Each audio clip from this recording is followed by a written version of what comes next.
Ada yang subur. Tuhan, tolong kami para hamba-Mu. Terima kasih Tuhan Yesus.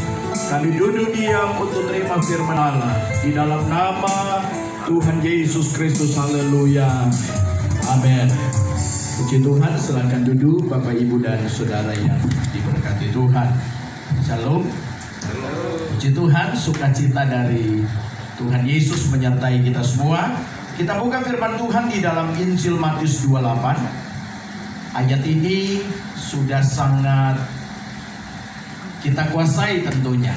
Karena kita hamba-hamba Tuhan, kita para pendeta pasti sudah paham akan ayat ini. Injil Matius 28 ayat 16 sampai ayat yang ke-20. Injil Matius 28. Injil Matius 28. Injil Matius 28 ayat 16 sampai ayat yang ke-20. Demikian bunyi firman Tuhan. Dan ke-11 murid itu berangkat ke Galilea, ke bukit yang telah ditunjukkan Yesus kepada mereka. Ketika melihat Dia, mereka menyembahnya, tetapi beberapa orang ragu-ragu. Yesus mendekati mereka dan berkata, "Kepadaku telah diberikan segala kuasa di sorga dan di bumi. Karena itu pergilah, jadikanlah semua bangsa muridku, dan baptislah mereka dalam nama Bapa dan Anak dan Roh Kudus. Dan ajarlah mereka melakukan segala sesuatu yang telah kuperintahkan kepadamu. Dan ketahuilah, Aku menyertai kamu senantiasa sampai kepada akhir zaman." Puji Tuhan, tema firman Allah, beritakan Injil. Apa Bapak Ibu? Beritakan Injil. Saudara, beritakan Injil ini bukan visi pendeta. Beritakan Injil ini bukan visi gereja. Tapi beritakan Injil ini adalah kewajiban, keharusan yang harus dilakukan oleh orang percaya. Orang yang telah terima Yesus sebagai Tuhan dan Juru Selamatnya, orang yang telah dimuridkan dan menjadi pengikut Tuhan Yesus, itu wajib beritakan Injil. Amin. Jadi saudara, ini dan lagi bukan lagi, bahkan ada yang berkata bahwa saya punya karunia menginjil. Menginjil itu bukan karunia, wajib.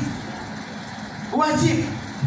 Dan ada lagi yang berkata, saya diberikan talenta oleh Tuhan sebagai seorang penginjil.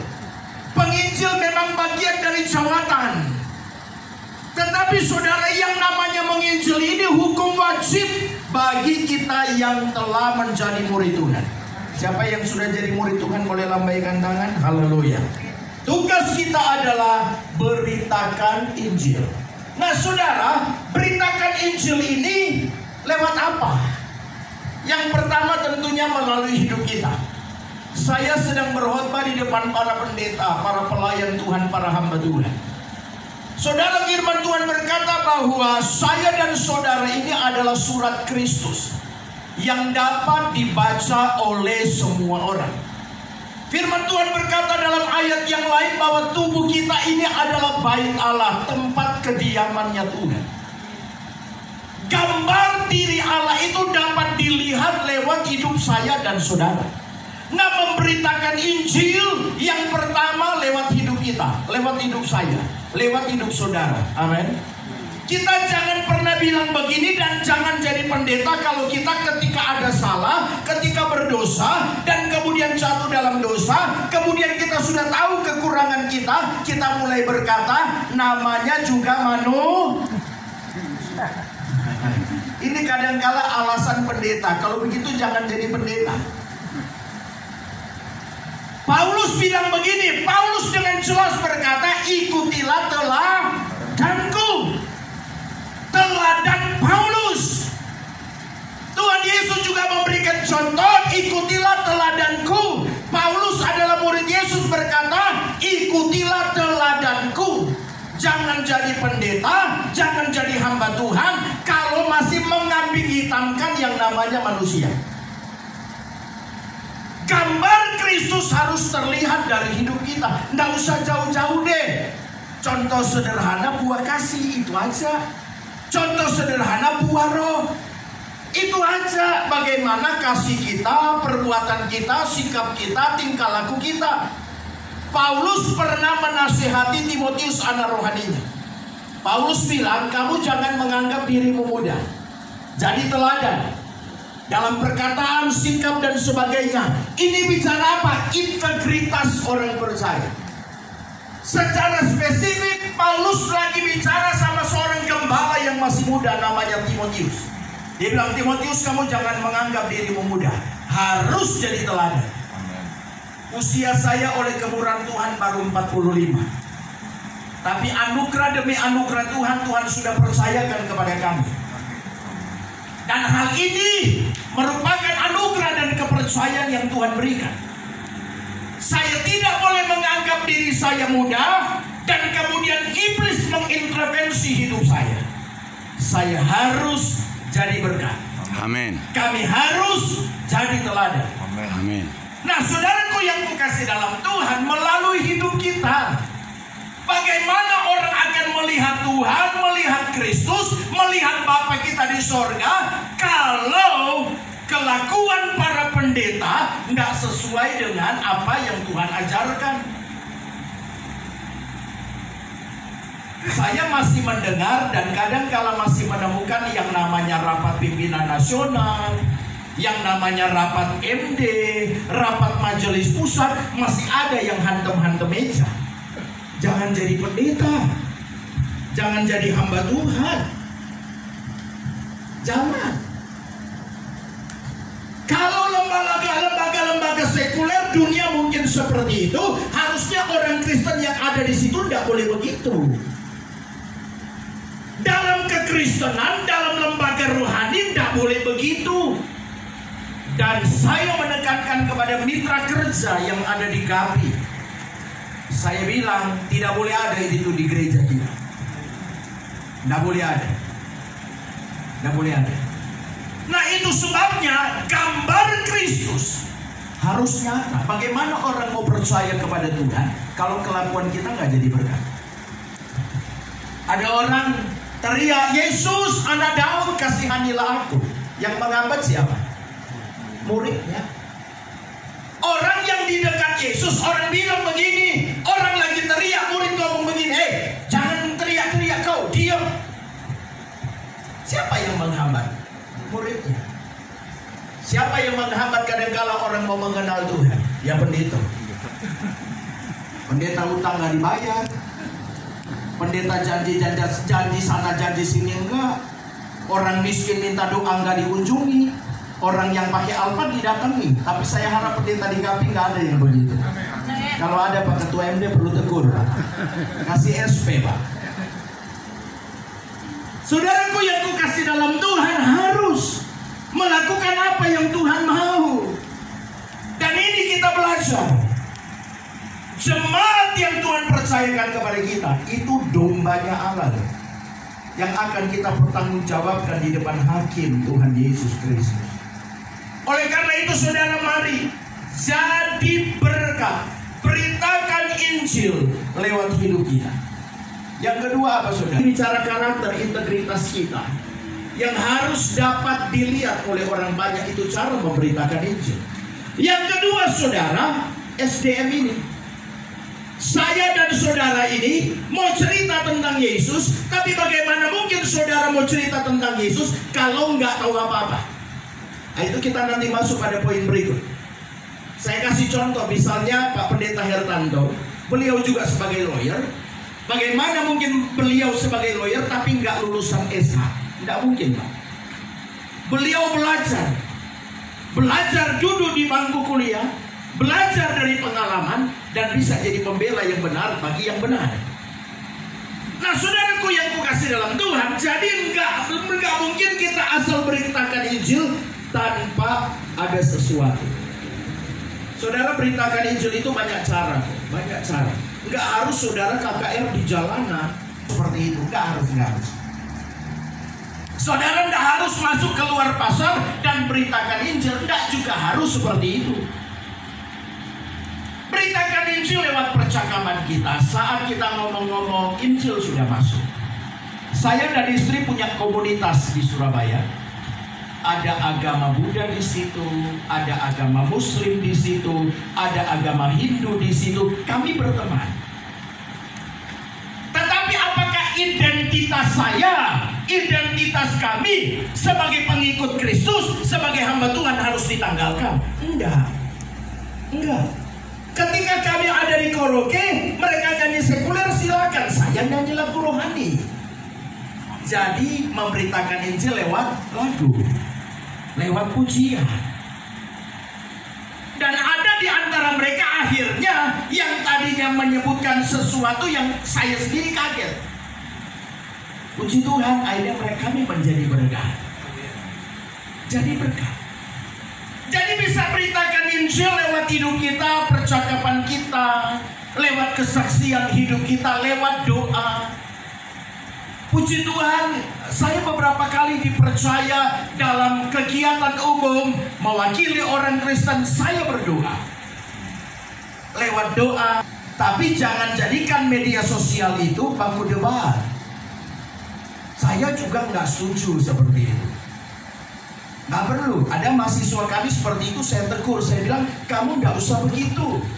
Beritakan Injil, kamu tidak perlu nyerang orang lain, karena Tuhan Yesus tidak pernah ajarkan itu. Kamu jangan jadi pendeta, jangan jadi hamba Tuhan. Lepas sarjana teologimu kalau model pelayanan kamu seperti itu. Media sosial boleh sebagai sarana untuk positif. Media sosial boleh sebagai sarana untuk pelayanan, boleh. Tapi bukan ada motivasi di balik itu semua. Karena Tuhan Yesus tidak mengajarkan kita untuk sesuatu cara-cara yang tidak berkenan di hadapan Tuhan. Jangan sampai suatu hari ketika kita dipanggil Tuhan, kita ketuk pintu sorga dan Tuhan bilang, pulang kamu, saya tidak kenal. Atau saat kita mati, bukan firman Tuhan bilang, habaslah hamba yang baik dan setia.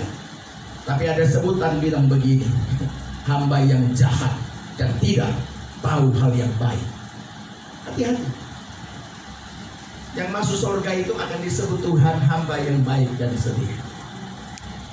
Jadi saudara, beritakan Injil lewat hidup kita. Beritakan Injil dengan apa yang Tuhan anugerahkan bagi kita. Keuangan bisa. Saudara mungkin tidak bisa ke pedalaman Toraja. Saudara mungkin tidak bisa ke pedalaman Kalimantan. Saudara mungkin tidak bisa ke pedalaman Pulau Jawa. Ada banyak daerah-daerah yang Injil belum masuk. Tapi dengan saudara memberikan dana untuk orang-orang yang sedang bermisi, saudara sedang memberitakan Injil. Paulus pernah menggerakkan jemaat Tuhan di Makedonia. Paulus pernah menggerakkan jemaat Tuhan di Korintus untuk nabur bagi Injil. Saudara, hamba Tuhan itu hidup dari Injil. Hamba Tuhan hidup itu dari Injil. Itu Alkitab ngomong. Nah, jadi kita sebagai pendeta, sebagai hamba Tuhan, jangan pernah menghambat anak Tuhan, orang percaya, kalau mau ambil bagian untuk pelayanan.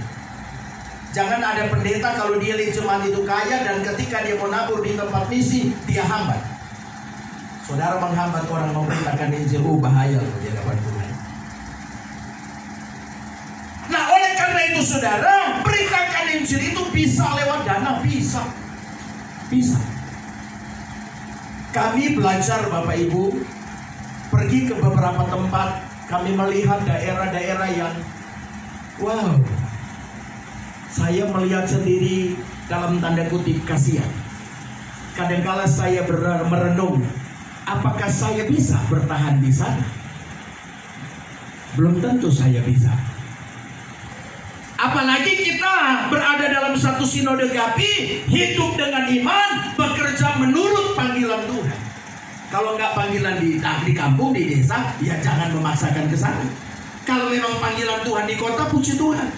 Kalau engkau panggilan di dunia sekuler manapun, puji Tuhan.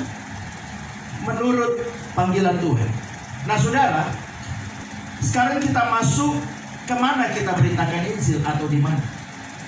Tentu kepada Alkitab berkata kepada semua bangsa. Semua bangsa. Nah, semua bangsa ini siapa? Yang pertama yang terhilang. yang terhilang atau yang tersesat.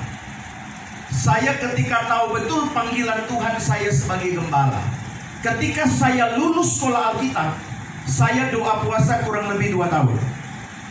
Setiap hari Senin sampai Jumat saya doa puasa, ambil waktu selama kurang lebih 2 tahun. Apa yang saya doakan? Saya tanya Tuhan, Tuhan, apa sih jawatan Tuhan bagi saya? Apakah saya penginjil? Apakah saya gembala? Apakah saya guru? Apakah saya nabi atau rasul? Saya tanya Tuhan kurang lebih 2 tahun. Kemudian saudara, suatu ketika saya selesai doa lama, saya putus asa. Saya datang kepada gembala senior saya sambil marah-marah. Saya bilang, Om, gimana katanya Om doa puasa? Tanya Tuhan, panggilan Tuhan apa? Saya sudah doa Om, nggak ada jawaban. Saya sambil marah. Saya pikir wes gak pendeta-pendeta. Wes sembahyang, doa puasa, jarang kok Tuhan ngomong, kok gak Tuhan gak ngomong. Saya pulang dengan rasa kecewa. Tapi tetap namanya wes sekolah Alkitab, izin Pak, nendak pelayanan. Ternyata pelayanan yang didasari izin itu gak awet. Itu gak murni sudah. Tapi karena sudah sekolah Alkitab, keluarga tahu ya tetap pelayanan naik. Tapi ternyata itu gak berkenan sama Tuhan. Tapi namanya panggilan gak bisa lari Bapak Ibu. Apa yang terjadi? Suatu saat, suatu ketika, dalam keputusasaan saya itu naik sepeda ontel. Saya duduk di suatu tempat. Kemudian Tuhan ngomong, lihat kiri kanan. Saya nengok. Kemudian Tuhan bilang, kamu cari domba yang tersesat, yang hilang, yang tercerai-berai, yang tidak tergembalakan. Kumpulkan mereka dan gembalakan mereka. Oh, saya tangkap panggilan Tuhan saya sebagai seorang gembala. Terus apakah jemaat langsung datang? Ya kagak Bapak Ibu. Apakah ketika Tuhan ngomong, oh jadi gembala, terus saudara berharap Tuhan penuhi jiwa-jiwa, bangku yang kosong Tuhan penuhi jiwa-jiwa. Terus kita tidak cari. Saudara suruh Tuhan cari. Emang lu Tuhan? Kita ini hamba, kita jangan suruh Tuhan cari jiwa. Tuhan yang suruh, kita yang cari. Pergi, makanya Tuhan ngomong sama murid Tuhan, pergi. Yang namanya pergi jalan, yang namanya pergi gerak, bukan diam di tempat. Pergi, cari jiwa. Yang pertama cari yang tersesat. Karena Tuhan Yesus datang, dia cari domba yang hilang. Dia cari Israel yang hilang. Dia cari yang tersesat. Dia cari yang tidak tergembalakan. Dia rela tinggalkan yang 99. Dia cari satu yang sesat. Saudara, cari yang terhilang. Jadi beritakan Injil kemana? Ke yang tersesat. Beritakan Injil kemana? Yang berdosa.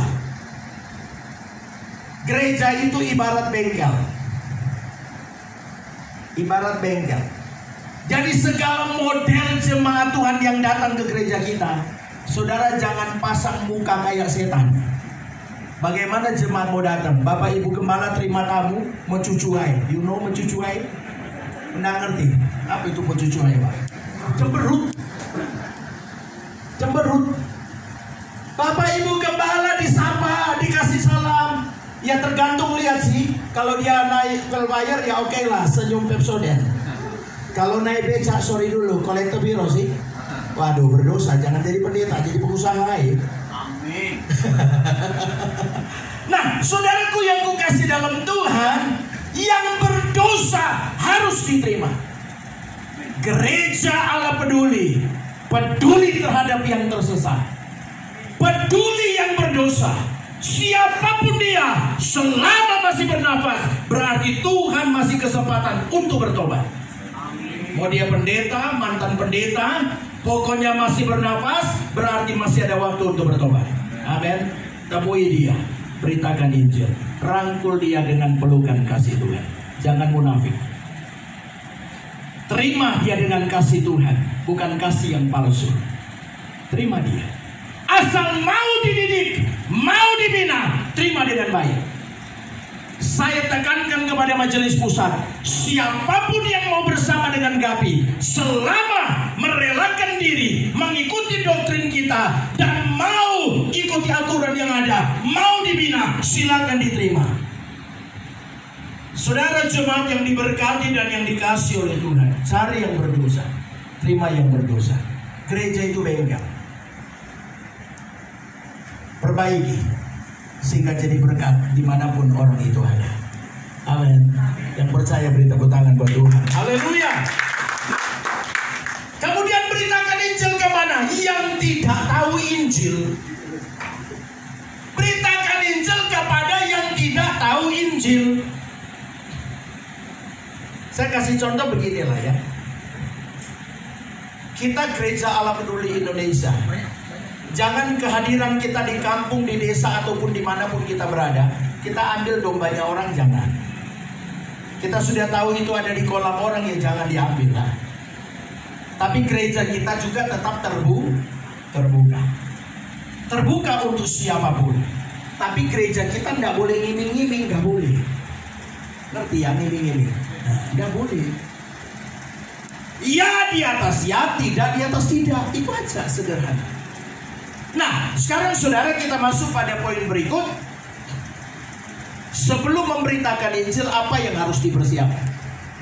Orang kalau mau berperang, kan harus persiapan dulu nih. Saya dan istri dan tim begitu ya. Kami berangkat itu, wah ini 3 bulan terakhir ini kami keliling terus. Ya keliling terus. Nah ini contoh baru-baru kami dari Surabaya ke Jakarta, dari Jakarta ke Palangkaraya, Palangkaraya ke Jakarta, Jakarta Bandung. Habis ini rencana mau ke Jogja, tapi karena satu dan lain hal harus ke Surabaya dulu. Jadi lumayan banyak persiapannya, Pak. Ya, lumayan banyak. Nah, saudaraku yang kukasih dalam Tuhan, mau beritakan Injil, persiapan dulu. Murid Tuhan Yesus sebelum mereka diutus, yang pertama, mereka belajar kurang lebih 3,5 tahun tentang firman. Jadi saudara mau beritakan Injil, belajar dulu. Pak Pendeta Hertanto belajar memiliki kerendahan hati. Kuliah, Pak. Beliau sudah selesai kuliah S2, lanjut S3. Puji Tuhan. Belajar Alkitab bisa di bangku kuliah, bisa di sekolah Alkitab. Bisa belajar lewat buku-buku, bisa belajar lewat Alkitab yang adalah sumber utama. Belajar. Saudara mau beritakan Injil, tapi nggak belajar, ngomong kosong. Suatu ketika ada penginjil khotbah, saudara-saudara, saya nggak pernah baca Alkitab, pokoknya nginjil. Lu nggak pernah baca Alkitab terus pengkhotbah, saya keluar, Pak. KKR loh. Dia bilang dia tidak pernah baca Alkitab, pokoknya nginjil. Pendeta model apa? Jangan jadi pendeta. Kalau gabung di GAPI jangan terima. Nggak bisa. Saudara mau beritakan Injil, wah jadi penyesat model kayak begitu. Harus tahu Injil, caranya piye? Belajar. Belajar ini butuh kerendahan hati. Saya sampai hari ini belajar. Walaupun kuliah S1, selama saya bisa, saya ikuti. Kadang dalam perjalanan sambil ngemudi, saya buka YouTube apapun yang bisa membangun iman. Kadangkala saya ikut proses perkuliahan mahasiswa yang sedang berlangsung. Secara manusia kadangkala tubuh capek, sambil baring ikut mendengar. Perlu kerendahan hati. Saudara mau dipakai Tuhan butuh kerendahan hati. Jangan ngesok, jangan. Nggak ada yang kita banggakan di dunia ini, nggak ada. Titel saudara, pangkat saudara, apapun saudara, nggak ada yang perlu kita banggakan. Paulus ngalami itu. Paulus bilang, itu semua sampah. Siapa Paulus? Tapi dia bilang itu semua sampah. Nggak ada artinya. Nggak ada artinya.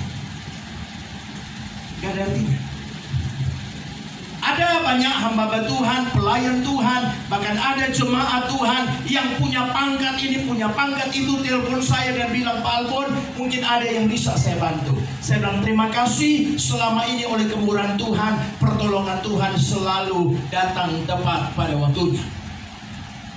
Seperti itu. Ada yang telepon, Pak Alfon mau berangkat ke sana, mungkin ada yang perlu saya bantu. Saya nggak punya mental itu bantu, Pak, tolong saya mau berangkat ke Palangkaraya, tolong transfer, yang nggak pernah. Mau ambil bagian silakan, nggak usah pakai tanya. Nah, saudara jemaat yang diberkati oleh Tuhan, hamba Tuhan yang diberkati Tuhan, mau beritakan Injil, persiapkan dirimu diisi dengan firman. 3,5 tahun murid Yesus belajar. 3,5 tahun mereka bukan cuma belajar firman, tapi diproses. Saya sudah khotbahkan pada waktu pentabisan Pendeta Hertanto di tempat ini. Murid Tuhan Yesus itu bukan hanya sekedar belajar, tapi juga diproses. Dan semua 12 murid ini pernah jadi pengkhianat. Termasuk 11 orang itu pengkhianat. Yang nonjol pengkhianat Yudas. Kenapa? Karena nggak bertobat. Yang 11 ini puji Tuhan bertobat. Buktinya apa mereka pengkhianat? Ada nggak yang 11 murid Tuhan ketika Yesus pikul salib, ketika Yesus sedang dianiaya, ada nggak 11 itu yang berani berkata, aku pengikut Yesus? Ono sing wani, kau no munafik kabeh. Jangan sampai saya dan saudara punya tipe pendeta-pendeta munafik. Hamba Tuhan yang munafik, jangan. Kebenaran adalah kebenaran. Mari kita mau belajar, saudara. Murid Yesus diproses. Makanya ketika mereka melewati proses, mereka pun siap ikut Tuhan. Lagu Gemim tentang saya mau iring Yesus itu Kidung Jemaat nomor berapa saya lupa. Itu bukan sekedar lagu Bapak Ibu, tapi kalau saya nyanyi, wow, itu luar biasa.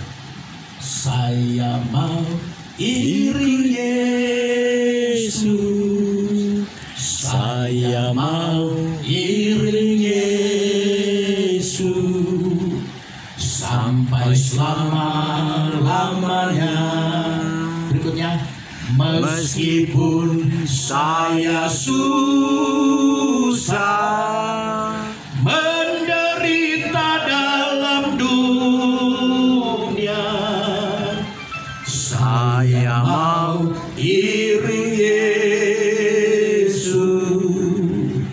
sampai selama-lamanya. Bukan cuma lagu Bapak Ibu. Ketika engkau pikul salib, iringo lagu itu. Ketika engkau menderita dirasani jemaat kapopo, pikul salib. Amin. Saudara sudah melakukan kebenaran, masih disalahkan. Pendeta ini kadang-kadang serba salah sih, kata orang sih. Gemuk sedikit bilang nggak pernah puasa. Kurus sedikit bilang apa? Kurang doa. Kurang makan, kurang vitamin. Nggak pakai mobil bilang pendeta miskin, nggak doa. Jemaat cuma satu bilang males. Itu omongan nggak membangun itu. Wes menengai. Diam aja. Iring Tuhan sampai panggilan Tuhan menanti kita menghadap Dia. Amin. Nah, murid Yesus karena sudah proses ketika di atas bukit, pada waktu Tuhan Yesus mau terangkat ke surga, bayangkan sudah mau sampai di sana masih ada yang ragu-ragu. Untung saya bukan Tuhan. Kalau saya Tuhan, cita situ-situ itu. Sudah mendekat masih ada yang ragu. Tapi Tuhan Yesus itu Tuhan yang penuh kasih. Dia tetap tunggu penyerahan diri mereka yang total. Melayani Tuhan perlu penyerahan diri total. Jangan menuntut hak kita. Kita ini hamba, nggak punya hak. Kita ini hamba, nggak punya hak. Apalagi kita menuntut hak sama Tuhan, nggak perlu. Tuhan sudah kasih nyawa kita, hidupnya Dia berikan. Hamba Tuhan hidupnya pasti dijamin Tuhan. Amen. Pembelaan Tuhan pasti diberikan bagi kita. Amen. Saya belajar sampai hari ini. Ada apa-apa saya cuma berlutut di kaki Tuhan. Ada apa-apa cuma berlutut di kaki Tuhan. Jadi hamba Tuhan percaya kita pasti dibela Tuhan. Amin. Yang percaya dibela Tuhan, beri tepuk tangan buat Tuhan. Haleluya. Diproses saudara untuk menjadi sama seperti Kristus. Diproses untuk kuat menghadapi segala tantangan. Diproses untuk tetap tekun dan setia melayani majikan kita. Saudara, kemudian pada waktu kita mau diutus untuk beritakan Injil, kita itu diberikan power, kita itu diberikan kuasa. Saya kasih contoh mic ini, kalau saya tidak pakai, maka suara saya tidak terlalu dengar. Kalau saya matikan powernya, mic semahal apapun nggak ada artinya. Betul? Ya, betul. Mau miliaran, kalau power dimatikan nggak ada artinya. Seganteng apapun saudara sebagai pendeta nggak ono urapan, bodoh aja. Sehebat apapun lagu saudara cuma sampai di telinga, tidak nyentuh hati. Sehebat apapun khotbah kita cuma sampai di sini, sampai di sini doang. Akhirnya pengikutnya jadi ahli Taurat, tukang kritik pendeta. Kenapa? Karena melayani di luar urapan Tuhan. Tapi bersyukur kepada Tuhan, lewat penyembahanmu kepada Tuhan, engkau akan diurapi Tuhan. Amen. Sehingga kita terima kuasa. Amin. Kita terima kuasa, ada power yang datangnya dari surga untuk membuat pelayanan kita berhasil. Bukan karena saudara hebat, bukan. Tuhannya yang hebat. Makanya saya selalu belajar, biarlah Alfon, biarlah Hertanto, biarlah Boas makin kecil dan Yesus Kristus makin besar dalam hidup kita. Jangan saudara yang besar, nanti ditendang di bawah. Nah, ada Yesus yang besar, amin. Yesus yang besar. Yesus yang besar, kita yang kecil. Kita diberikan kuasa. Kita diberikan wewenang. Ada urapan Tuhan menyertai kita. Ada karunia-karunia Roh menyertai kita. Tergantung jawatan apa yang Tuhan berikan kepada kita. Dan tidak berhenti sampai di situ. Tuhan sertai. Allah Immanuel menyertai kita. Jadi kita tidak pernah sendiri. Jadi jangan ada hamba Tuhan berlutut, Tuhan tolong, aku kuat, sertai aku Tuhan. Tuhan itu bilang begini, nah, kon aku anggap aku ini opo. Aku ini beserta kamu setiap saat, setiap waktu. Kamu tidak pernah sendiri. Tak sedetik pun aku meninggalkan kamu, nah. Jadi saudara, ketika ada masalah belajar bersyukur. Walaupun kalau nyanyi bersyukur, bersyukur, bersyukur,